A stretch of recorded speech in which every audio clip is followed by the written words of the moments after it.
Thank you very much, Anthony. That's a very comprehensive introduction. Appreciate the shout out for my book, but we're here to focus very much on Arathi's book, which I'll hold up, Learning, Whiteness, Education and the Colonial State. Arathi, welcome, firstly. Thank you, Darren. I just want to say, I mean, it's a short, compact book, but it covers a lot of ground, and I'm really struck by the way it's organized, and it takes us sort of through ideas of whiteness to the idea that whiteness is something that's learnt. And as we inevitably, you know, when I sort of speak about this, people want to say, and so what can we do about it? And it tries to gesture towards that. And we'll sort of go through all of those things, I think, as we discuss this, but just to sort of map it out.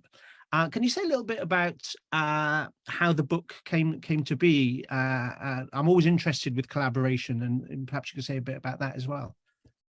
Yeah, thanks, Darren. And firstly, just like to say, you know, it's lovely to see everyone here. I can see some familiar names in the participant list, and some new names, new colleagues and friends, I hope. So thank you, everyone, for coming. So Sophie and Jessica and I have been collaborators for many years, perhaps I think over a decade. And in that time, we've been doing a lot of thinking about the racial politics of knowledge specifically, and we'd written on those themes before.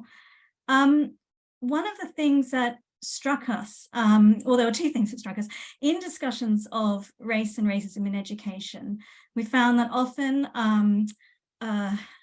ideas became separated out, whether it was a problem around, you know, curriculum that gets spoken about in one sort of area, in particular journals, if it was sort of more structural issues, issues around school choice and how race and racism play out in that field, that gets spoken about in a different arena, and so on. And what we wanted to do was try to connect up these different dimensions of education into a kind of into an interconnected analysis, which is what we hope the book provides. But specifically, we wanted to show how this takes place in Australia. We know that there is a lot of incredible work that's been done in the US, in the UK, in Canada too. And what we wanted to do is really build on the fantastic scholarship that is already happening in Australia, particularly led by Indigenous scholars, and say, well, here is a body of work that deserves much more international attention if we're going to understand the global dynamics of racism. Thanks very much. And yeah, and it's, you know, it's certainly the case that the US looms large in terms of academic work on whiteness, but also just in the popular imagination. I was thinking today how Australia doesn't seem to occupy a lot of space in the popular imagination in the UK.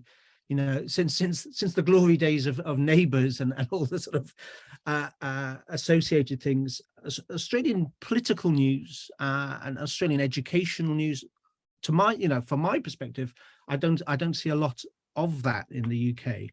I'm interested in, and I hadn't thought to say this, but how does in Australia, how is there a conception of, and this you do cover this in the book, relationships to the UK, but also relationships to other settler colonial states such as the United States, Canada. How does that play out in the way, both in sort of popular talk and academic thinking? Yeah, you know, I've been quite involved in some of the discussions around decolonizing education, decolonizing the curriculum here in the UK. And when Sophie and Jessica and I, got together and to talk about these different movements, it was interesting to see how there was a different language in Australia about these movements. And perhaps the decolonizing education movements are certainly being picked up now, but 3 years ago when we started writing the book and thinking about the book, it was less so. But what I think is really important to acknowledge is that there has been a long history of activism and resistance in education led by Indigenous scholars. So that was something that we really wanted to pick up on and honour and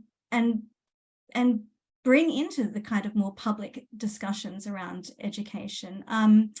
But just to reflect on your first sort of observation though, Darren, that Australia is not perhaps in the public eye so much in the UK. I think what's interesting, though, is that if it is in the public eye, you mentioned neighbours, we probably think of sunny beaches and the tourism and so on. There's actually an image of whiteness that's attached to that, isn't it? When we imagine Australia, we think of it as a white country. And one of the first things we do in the book is establish the illegitimacy of the settler colony, the fact that Indigenous sovereignty was never ceded, and that Australia has been built on stolen Aboriginal land. And I think that that story needs to be brought out much more in terms of public discourse, in terms of our understanding of Australia in England, given the entangled history of British settler colonialism. And let me pick up on that with how the book begins, which is with I think what's termed a land acknowledgement. And I see these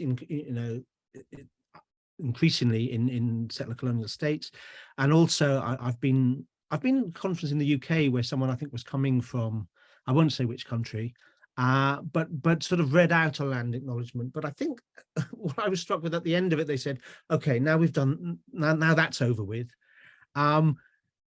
So I must admit a genuine sort of ambivalence about them, and they seem to be very much the thing. Can you just tell us a little bit about what in your view is the purpose behind a land acknowledgement, and what, if anything, you think they achieve? Yeah, thanks, Darren. I think that's a great question, because I think they can be perhaps too easily dismissed as tokenism or as performative, perhaps. But I think there's a really important function to them, and that is its act of truth telling. There's an epistemic function in them, in the sense that they're reminding us of where we're meeting, of whose land it is, and of a history that's often erased or silenced. So I don't see it as performative, but actually as an intervention. And we talk in the book precisely about this, around how we can disrupt the what Charles Mills has called the epistemologies of ignorance, the sort of the cognitive economy that allows us to erase parts of the past, that allows us to dismiss or deny or distort history, such that we don't see the land as what it is, which in the Australian case is stolen Aboriginal land. So I think there's an important role for land acknowledgements, and we do open the book with one, and at each of our events which have been held in Australia, we certainly continue to make land acknowledgements. Thank you. So you have this term. I think you go the first section is whiteness, past, present, futures, educating the settler colony, and you talk about whiteness and the pedagogies of the state. Is that a term that you coined, or is that drawn to someone else? I hadn't heard it before. Yeah, we may have coined. We may have coined pedagogies of the state, but it builds on, again, some work by Jessica Piquet, who does talk about the educative capacities of the state, as well as work, for example, by David Theo Goldberg, who talks about the racial state. So in highlighting the pedagogy of the state, what we were trying to do is help us analyze how the state wants us to relate to it, right? So there is a set of expectations and how we might relate to the state, be it pride, compliance, whatever, all sorts of affinities we might have. And that is something that is quite actively constructed. So we learn those relationships within schools, but also beyond schools through public pedagogies. And we wanted to try to understand how those relationships of the state are learned. And I think this is really important in the Australian context that we're writing from, because we have here, as Indigenous scholars and activists continue to remind us, we have an illegitimate state in that it has been founded on the lie of terra nullius, an empty land, right? So the state's legitimacy is perpetually under threat, and so therefore it has to teach its children and its citizens particular versions of itself and how to relate to it, right? And so education has a powerful role in relaying those messages, and that's what we are trying to explore, is as you know, the different dimensions of whiteness that get learnt through our relationship with the settler colonial state.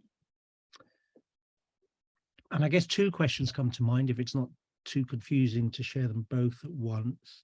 One is, and obviously, you know, I'm on board with this, and this is, you know, familiar territory to some extent.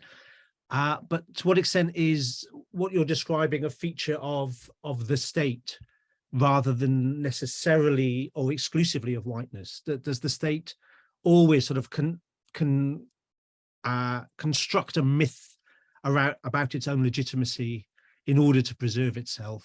So whether, you know, it's the nation state that we're talking about as well as the settler colonial state. The other thing, which I think you do tackle in the book, but I'd like you to talk about a bit, is how at first hearing this can sound like a very top-down, the state tells the teachers tell the students, and everyone uncritically imbibes these things. But we know that there's resistance and there's critical engagement throughout, and yet there still seems to be this general pattern. So how do we account for that? So I hope that's not too much to put on you. Yeah, maybe I'll start with your second question first, and you can remind me what the first question was. So, you know, I think it's really important to understand that whilst we're trying to trace the power of the lessons in whiteness that the state is trying to get us to imbibe, we really acknowledge all the sorts of resistances to that. And that can come in many forms. You know, I've mentioned the decolonizing curriculum, decolonizing education movements. We're seeing, you know, much more of that, not only in Australia, but across the world. We talk about many case studies in the book. One that comes to mind immediately is the National Indigenous Youth Education Coalition, which is a group of Aboriginal young people in Australia who have set out a program for truth-telling in schools and a kind of alternative educational platform to correct the kind of erasures and distortions that are otherwise perpetuated through schooling systems. So at each turn, we see that there is active attempts to kind of to question this pedagogy. And the reason why we actually are interested in calling it pedagogy is precisely to emphasize that a pedagogy might be something that is relayed, but it's not necessarily something that is always imbibed or picked up blindly, right? As you know, anyone who's an educator, a student or a teacher in this room knows that your teacher can tell you one thing, it doesn't mean that you pick it up wholesale, right? And so that's why we wanted to call it the pedagogy of the state, that we're interested in its power and its intention, but not necessarily assume that it has an all-encompassing deterministic effect. Thanks, Arathi. And yeah, and my first question was whether it is in fact the nation state that always creates the myths, that legitimizes itself and it secures its own future and seals things in place, whether when we're talking about it as whiteness, we're ignoring the fact that beyond whiteness, this is a similar phenomenon. Yeah, interesting about starting with the state, because actually we do sort of, despite state being in the title of the book, we actually spend quite a considerable bit of time talking about British settler colonialism and, you know, the British colonial project, which of course extends beyond a single state. We're thinking about, you know, the construction of empire and its global forms, right? And so that is, and it's from that analysis of British settler colonialism that we then hone in on whiteness as the kind of defining logic of that project, and specifically drawing on work by W.B. Du Bois, as well as Indigenous writer Aileen Moreton Robinson, around the white possessive, that the idea of British settler colonialism was underpinned by an assumption of white ownership, right? So, and this is where we see the kind of material and epistemic and affective dimensions, the three dimensions of whiteness that we explore in the book, really take hold. So we try to trace this through British settler colonialism. And then when we get to Australia, we say, well, look, this is how it works in this particular context. But we invite readers, and in fact, it'd be fantastic to hear from you, Darren, and those who are here today, to think with us about how these forms of whiteness occur in context beyond Australia. Thank you. Talk to us about diversity and inclusion. I've got this on page 34 here, and obviously these are terms that come up a lot, and I'm aware of sometimes these are practical concerns, that there are maybe people who are attempting to do anti-racist work in schools, but in order to get an audience with teachers may choose particular terminology, that dismantling whiteness isn't necessarily going to open as many doors. And we might say, well, you need to be very upfront about your values, and the moment you're sort of rephrasing things, you're already making too many concessions. But what do you see as the issues with these sort of discourses of diversity and inclusion, and what's really going on with them in your view? Yeah, I mean, I think where we mention, we have a discussion about diversity inclusion is in the chapter that's trying to map out the material conditions of whiteness, right? So we're trying to locate it in quite, an unashamedly structural analysis. And what we're suggesting about sort of initiatives that are, might be called diversity and inclusion initiatives, if they are not, if they aren't sort of addressing or trying to tackle the structural issues, then they can have limited effect or become, tokenistic.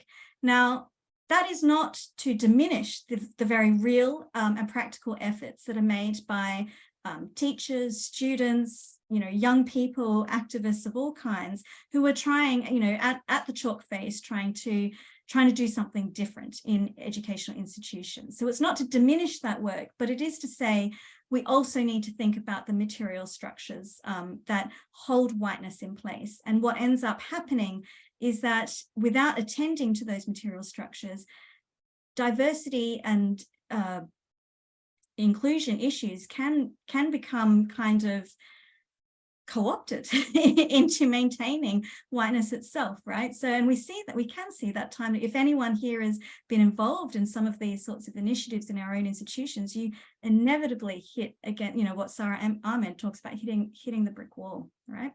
So.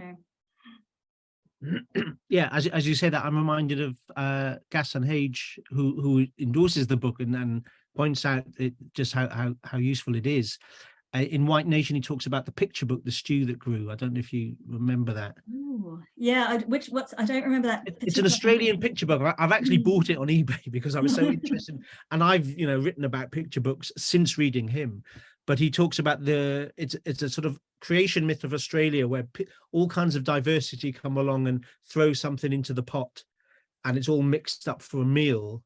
But he draws our attention that in this celebratory story, what's actually going on is that it's the true blue Aussie who's the one who's stirring the pot and controlling everything that goes in, and that actually this reveals far more about Australia than it intends to in terms of power relations. Yeah. Yeah, and it seems to hold for the UK as well.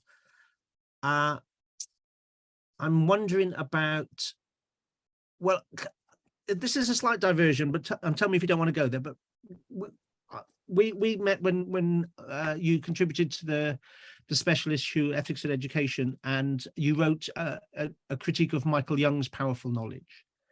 And that seems to be getting some traction, Powerful Knowledge does, unfortunately, in the UK. Can you sort of outline what you see with this sort of problem of, powerful knowledge, of particular notions of knowledge that often seem to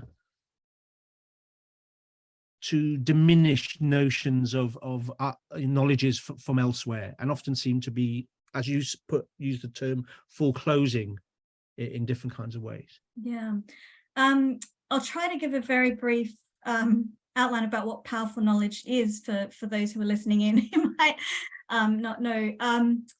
Oh gosh, how do I do this in a sentence or two? So Michael Young and his colleagues have put forward this idea that there are some knowledges that they deem powerful, that ought to be taught, and children ought to have access to those knowledges.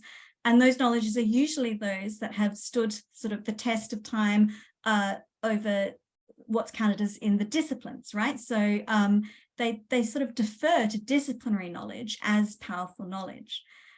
Sophie and Jessica and I put forward a critique of this idea of powerful knowledge, because we drew attention to how knowledge is produced, how disciplinary knowledge is produced, namely in universities, to show that these, the canon, for example, and if anyone has come from, an English literature background, we know that the canon does not represent, it is not diverse. And so then what is valued in universities gets formed as disciplinary knowledge. And Michael Young and colleagues are saying that therefore shall determine what gets taught in schools.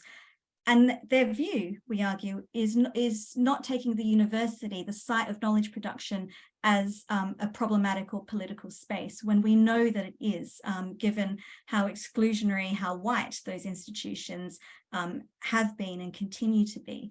And in fact, we wrote that paper a few years ago now. And actually, I think the enormous work that's been done and continues to be done around decolonizing the university, I think really shores up that argument that the universities are not neutral spaces, and our understanding of disciplinary knowledge, these are not neutral knowledges either. So anyway, I hope that kind of captures some of our key arguments there. Thank you, and sorry if that felt like a curveball. I thought it would be useful for our audience. Where do I want to go with this? So I guess you started to talk about that in terms of potentials for backlash in the institution. When I read this book, the first thing I thought was I'd love to have a private conversation with you, both about how this affects my research, but some of the sort of personal things that have occurred with doing that research, and that might not be something for an audience. I'm interested in what it feels like to do work on whiteness whilst being in a university, to be making these sort of critiques, knowing that you probably have colleagues in other departments, possibly the same department, who are invested in an argument that's diametrically opposed to what you're putting forward. How do you negotiate that? How do I negotiate that? It's difficult. I'm really lucky at the moment that I am surrounded by incredibly supportive colleagues and students. And that hasn't always been the case. In fact, I think some of the, maybe I need to thank my former colleagues at my previous institution, because I think a lot of the concerns that I had about education really was born from some of the backlash that I was receiving as I was trying to kind of be part of the decolonizing the curriculum, conversations. There was backlash, and I was thinking, well, what is going on here? What is this defensiveness and this denial that we're seeing? And that takes many forms. And so that, that in some ways led to this book being written, because, Sophie and Jessica and I had talked about, how the project of whiteness was there was always this attempt to shore it up, to protect it, to nurture it, to hold it, safe and secure from any kind of questioning. And so in the book, we talk a lot about affect. There's a chapter on feelings, and where we try to deal with some of those difficult emotional responses that one faces, individually, but also you can think about institutions that institutions face when they do try to do something different. And I guess at school level, the sort of backlash and the comments, and these often play out in the popular media. You've probably seen it in the UK. Some of the exam boards have made steps to include Black or Asian writers. The way that's presented in the media is who is lost, who's been removed, that they're taking away. There's often this idea, I think, in the UK that the study of Shakespeare is under some great threat from anti-racists, as if A, anti-racists want us to stop studying Shakespeare, and B, that's likely to happen. but I think there are questions about the curriculum. You talk about truth and knowledge, and that this is not about epistemic relativism. This is about Australia just telling a very honest story about its history. Can you give us some indication of what kind of curriculum you might hope for that would be part of that unlearning of whiteness and would be part of a useful knowledge project? Yeah. I mean, just to address that concern that people have of, there's no space in our curriculum to teach this and this and this. Often that comes from a misconception of the curriculum having to be kind of an additive, a box where you sort of add things to it. And that sort of model, that additive model of the curriculum, I don't think, be interested to hear from teachers. I don't know if it really stands the test, because I think what a lot of people are calling for when they're saying, well, we need to address the whiteness of the curriculum, is not to necessarily chuck stuff out, but perhaps recontextualize, perhaps bring new ways of thinking with historical sources or literary texts or whatever the content might be, right? So it's not just about displacement or adding and displacing. It's about, a more, you mentioned the word truthful. In the book, we talk about truth telling a bit, drawing on some of the movements for justice in Australia.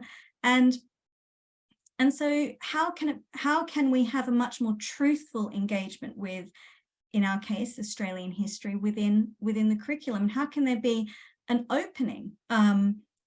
What would that curriculum, what would a racially just curriculum look like in Australia? I think it is one that isn't so defensive about the single national story, that it is open to telling these truths about, attempted genocide, the kind of attempted replacement of Aboriginal people, about those histories in a way that allows us to reckon with them, so that we're not carrying them into the future unchecked.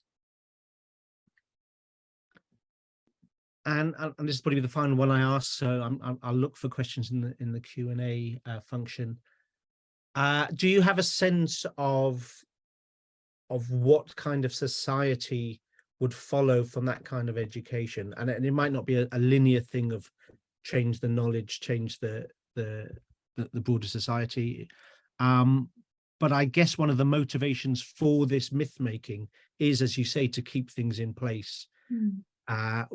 How might things change?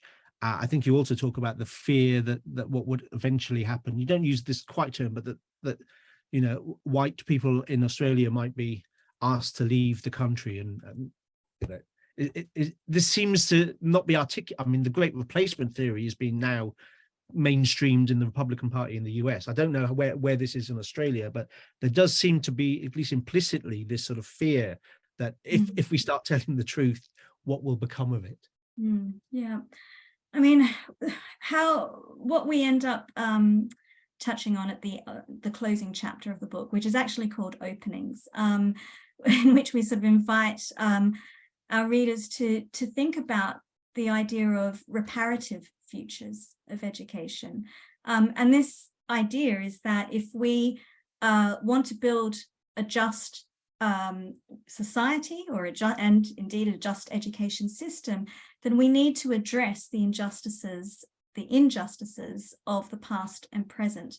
And so in putting forward this idea of reparative futures, we don't have a single future named, to answer your question, Darren, but we are saying that in order to get there, in order to build something else, in order to not carry through the injustices that we see today, tomorrow, we do need to have that honest reckoning, and education plays a part in that.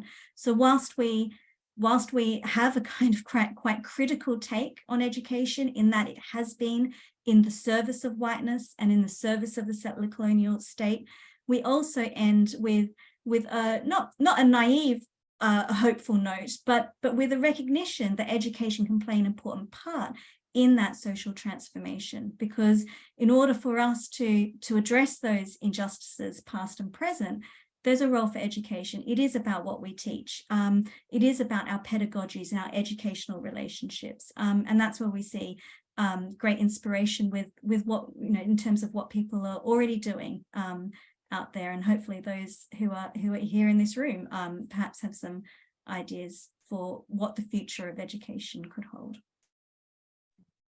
Thank you, Arathi. There are some Q&A questions, so I'm going to read them. Let's have a look.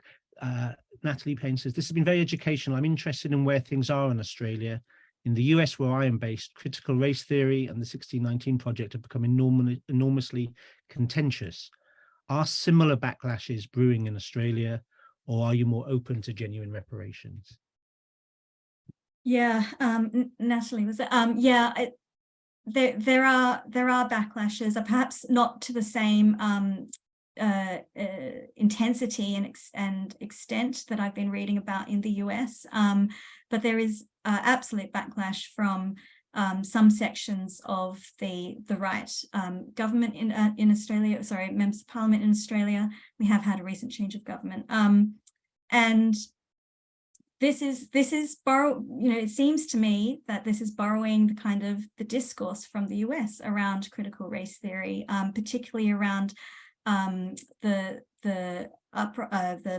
Black Lives Matter movement. That also resonated in Australia, particularly with the historical and ongoing connections between Black liberation for Aboriginal people in Australia. So BLM was also an important moment there, and that received backlash too. So we see that this is coming in all of its ugly forms, and the way that we've been thinking about this is it spells out how important and what potential these kinds of movements hold if they are receiving such backlash. Thank you. There's a question I'm going to try, because it's quite a long one, I'm going to just try and summarize, but it's asking about the parallels between Australia and Palestine, and says that refers to Patrick Wolf's work. Are there collaborative links between the anti-colonial movements in these two countries? Are there pressures to prevent such cooperation taking place? Yeah, so I myself am not an expert on Palestine, but we do talk a little bit. We certainly acknowledge the forces of settler colonialism in Palestine in the book, and I do. And whilst I don't want to kind of go beyond the reach of my knowledge here, I do know that there in recent movements have certainly been solidarities between sort of anti-colonial and Indigenous movements in Australia and those in Palestine. Thank you. Another question, for reparative futures, to what extent do we need the honest reckoning of the past, and to what extent can the focus be on productive relations, feed forwarding instead, whereby the collective exploration of the contents of good work leads to the recognition of those who might be defensive otherwise to learn through the journey and own the choice to make that honest reckoning themselves rather than it being imposed? Yeah, I think if I've understood the question, I would say that honest reckoning, that kind of present work and the present good work that's contained in that question is part of building this reparative future. But I would caution against severing the past from that conversation. And that's because the past endures. The violence of settler colonialism isn't in the past, it is here today. And so if we think about history as ongoing, I think it's imperative that we do work with the past in a forward-looking way. So what I want to suggest in Reparative Futures is that this isn't a backward-looking, backwards-oriented view. It's actually thinking about the past in order to build something new.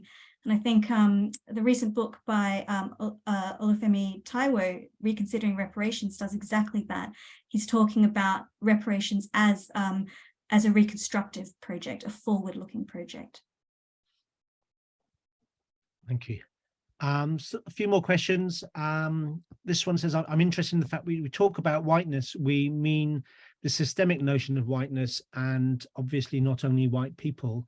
What are your views on this, perhaps in the light of the UK cabinet, which is also the current government, or I think it is current, it might have changed by now, which is more diverse than ever? Yeah, good question. I mean, so absolutely in the book, we take a structural approach to whiteness. We're not necessarily talking about white people, though we do talk about the ways that individuals might be differentially, they might differentially be benefited or be harmed by the structures of whiteness. So in terms, I mean, I can't give a kind of full analysis of the current UK government, but I think what a structural analysis of whiteness allows us to do is to not put the kind of burden of representation on an individual, right? That you can have non-white people acting in the service of whiteness all the time, or in the service of social domination, which is probably how I would see what is occurring in the current government with its diverse membership. So I think there's actually a lot of power in understanding whiteness as structural, because it then doesn't lead to these tokenistic things where you get, oh, but they're diverse, therefore they should be doing good. Actually, we have to have a much more nuanced understanding of the way that power works through institutions like the state and the government. Okay, thank you. There's a question here about some of the terms, I guess, that we've used in this conversation, and I haven't, I think, covered everything that is in the book. So a debate between the terms white supremacy versus racial capitalism, and I know you discuss racial capitalism in the book, and a debate on white supremacy versus institutionalized racism. Which one would you use, and to what extent, well, let's put this, do you think it's relevant to ask these questions when you are militant fighting for Black justice in the US? Sorry, so which term would... So the terms were white supremacy, racial capitalism, and institutionalized racism. Okay, I think so it's really about how we conceptualize racial oppression, sorry. Yeah. I think these terms, sorry, I'm just writing them all down so I get my head around them. I think these terms are actually trying to do... they can allow us to analyze different aspects of whiteness, right? So racial capitalism, which we talk about in the book, allows us to trace the kind of the material ways that the appropriation of resources, of land, the divisions of labor that occur to make racist systems, right? So there is some usefulness in the idea of racial capitalism there. We also do use the term white supremacy, and I think that that's important too when we're talking about the lie of racial hierarchies. Okay, so the idea that groups are ranked according to some sort of racial categorization with white on top and everyone, I think there is some usefulness in naming white supremacy if you're trying to talk about the hierarchic ordering of social life. And institutional racism, again, is useful because it gets us thinking about the institutional arrangements and structures that we might work in and live in. So I think each of those terms has usefulness in different contexts to describe aspects of racial domination. Thank you. We've got about 10 minutes left. There are a few questions. Just to say, because I'm seeing some comments about me in the chat, which is slightly disconcerting. I do select questions that I think are useful, that are pertinent, that are relevant, and that will produce a sort of useful answer for the audience. Obviously, I'm doing that in real time with my own judgment, and I am fallible, but I'm doing my best. In sessions like these, often get questions that are asked that look as though they may be in bad faith, and I have a decision to make again in real time, and I do my best, as I say, to interpret them as I read them and then to offer them to our guest. A question here about the idea of whiteness, and someone said they have a more intuitive idea of what it might mean to learn to say, masculinity rather than whiteness. But could you say a little bit more about the character formation that are endemic to an education in whiteness? I know in the book the three of you talk about receiving a coin, I think, as children, which was but yeah, you might have more to say about that. About what do we mean when we talk about whiteness being learnt in schools? Yeah, thanks, Darren. And I'm sorry for what might be happening in the chat. No, it's fine. So, yeah, so just to quickly fill listeners in, one of the examples we gave, so Sophie, Jessica and I were all in primary school in the 80s, and in 1988 the Australian government launched a huge national celebration to commemorate 200 years of colonial invasion.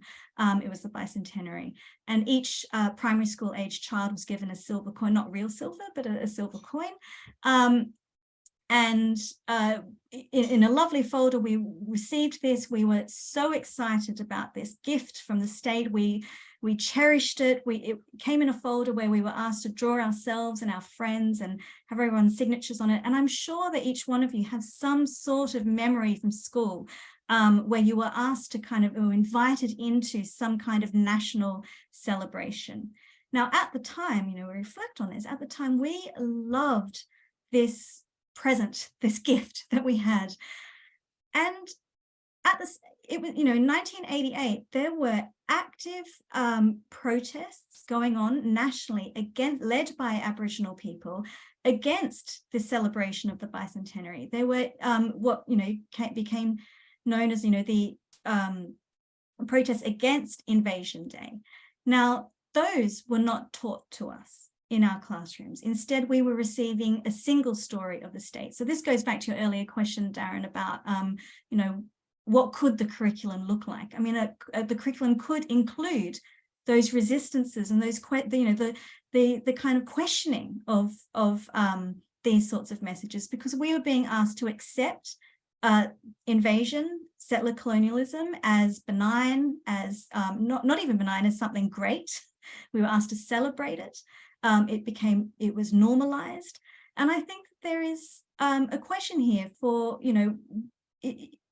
I don't know what this might look like for the 400th year so-called celebration. I would hope that the curriculum would be open enough to allow for a bit more critique around that. But we use that as an example to show just how we were made to feel invested. This was a particular pedagogy of the state where we wanted to feel pride and celebration for being Australian. And as a teacher, and now academic, there's something interesting about childhood, isn't there? As you say, if you're given something shiny, there's a strong likelihood that you're going to think, oh, this is great, and it's part of the reason I think that education becomes such a contested ground, but also that childhood and the way children are conceptualized as sort of almost being pre-political. So to talk about politics with children, I'm not sure how old you are at this point, but certainly in primary school, it's often, well, if you're talking about anything political with young children, that's just wrong because they sort of exist in a domain outside of politics. And of course, it's profoundly political to give us a coin in the first place. Well, exactly, right? Yes. So, yeah. I mean, I think this is, I defer to your work here, Darren, because I think you've done some fabulous work around politics and philosophy for young learners. Oh, thank you. Okay, a couple more questions. Someone says, I wonder if the backlash against various forms of diversification and decolonization comes from these having fundamentally anti-capitalism as a core agenda. Be interested to hear your thoughts on this interpretation understanding. Sorry, that decolonization is anti-capitalist, and that the backlash is out of a concern for anti-capitalist movements. Yeah, I mean, I think it's probably a concern for systems of both, systems of domination being threatened, both along, I guess, racial lines, as well as those economic and structural forces of domination through capitalism. So I think a lot of the work we are drawing on is trying to question, again, what Olufemi Taimo calls the global racial empire, right? Which is about the conjoining of capitalism and colonialism. So I think that you're probably right, that backlash is emerging from a concern of really disrupting the status quo. But I wouldn't divorce that from the racial element there. Thank you, Arathi. There's one more question in the Q&A currently, and it asks really about where we learn whiteness. Is it primarily learnt within formal education? And I mean, they're using brackets. Would that also be the site where it would be unlearnt, or is it learnt outside of formal institutions, including through the pedagogies of the state? So I guess that's a question both of where whiteness would be learnt and unlearnt, and to what extent that is in formal education. Yeah, great question. We see it as being learnt both in education and outside of, and whilst, both in formal institutions of education as well as outside of. So we do talk a little bit about media and public discourse in the book, and we try to pay some attention to that. But as educators ourselves and former school teachers, we do spend some time looking at the specific ways it occurs in schools as well as in universities. So I think the short answer is that certainly it occurs inside and outside of these sorts of institutions. And that is also where I think it needs to be unlearned as well. So we do, as I've been mentioning, talking about interventions that have been made within schools in terms of curriculum, in terms of university as well. Thank you. A question that came to my mind, you speak about yourself in Australia and of the hostility to migrants. Are migrants, are sort of more recent migrants in Australia also settlers? How are those concepts rubbing up against each other? Yeah, really good question. I mean, I think there's debate. This is a contested idea, right? I see myself, I was born in Australia, but I come from a migrant family, and I see myself as a settler because I'm not Indigenous, and I have been thoroughly part of settler society, and I think that acknowledgement is in trying to understand, coming to terms with that and thinking about what that means for the spaces that I take up, those that I hope that I don't take up, is about, understanding my relationship to whiteness. I think, as I mentioned before, the structural analysis of whiteness allows us to understand that even if one is not racialized as racialized as non-white, right? We can still participate in the project of whiteness. And I think there's been, Darren, there's been a lot of reckoning on my part about the ways that my own life has in the kind of professional and personal work that I do, has sustained these structures that I'm immensely critical of.